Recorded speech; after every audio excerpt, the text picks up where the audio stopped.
No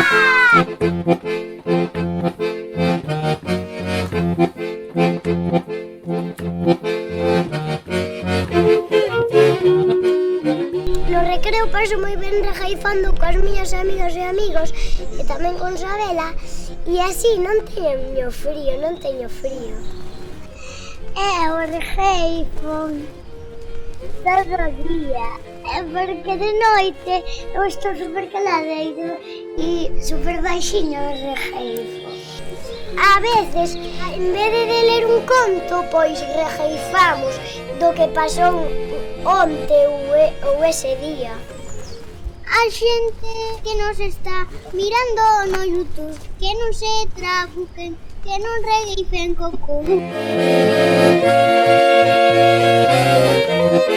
Eu vou ser regaifeira para sempre.